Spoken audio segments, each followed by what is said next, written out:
Sono giorni in Veneto per queste corse diverse, diciamo, per la Regione Veneto e per il Comune di Venezia. Cosa hanno di aspetto comune?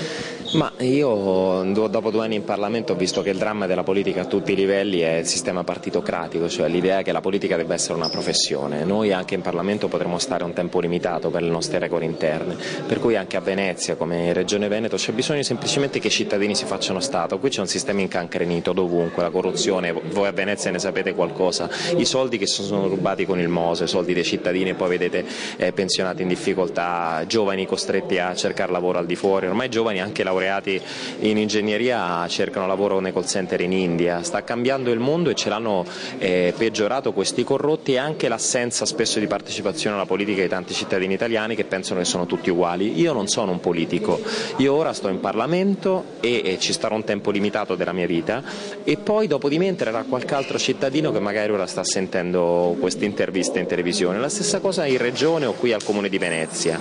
È opportuno far capire che il cittadino si deve fare Stato, che la politica non è una professione e che la lotta alla corruzione è la prima battaglia che va fatta in questo paese martoriato, anche qui in Veneto, dove ci sono imprenditori che lavorano come pazzi, costretti poi a pagare miliardi di tasse a uno Stato essenzialmente corrotto.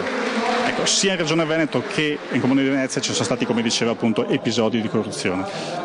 Sì, io non so se tanti ancora forse non lo sanno, è passata la buona scuola, che poi è una riforma di Renzi che fa schifo, che vuole dare soldi pubblici alle scuole private, e il Presidente della Commissione Cultura, dove doveva passare la legge alla Camera dei Deputati, dove io sto, non può presiedere la Commissione perché è un galeotto agli arresti domiciliari, cioè Galan, che voi conoscete bene, voi veneti, attualmente agli arresti domiciliari ha patteggiato per corruzione, ma prende 2 stipendi, uno da parlamentare e uno da Presidente della Commissione Cultura. Io penso che questo sia indecoroso, ma soltanto in Italia un tizio arrestato e che ha patteggiato per corruzione continua ad essere deputato e a prendere 2 stipendi. Questo è uno dei tanti esempi che si possono fare. Il sistema marcio che c'è stato dietro al MOSE, il sindaco di Venezia, è il sistema della corruzione. Io dico ai cittadini, corrompere significa rompere in tanti pezzi. La corruzione ha rotto in tanti pezzi la sanità, le istituzioni, il futuro dei giovani, il presente di persone anziane veramente costrette a rovistare nei secchi della spazzatura. Io dico ai cittadini veneti, dateci una possibilità, mettete alla prova Jacopo Berti, mettete alla prova Scano, fateci entrare, perché comunque noi anche all'opposizione ripuliamo poco a poco le istituzioni, perché denunciamo, leggiamo i bilanci fino all'ultima riga, perché nell'ultima riga spesso si nascondono gli scandali. Metteteci alla prova dopo aver votato delinquenti. In passato il Movimento 5 Stelle ha avuto risposte più importanti a livello di elettorato, a livello nazionale che non a livello regionale e locale.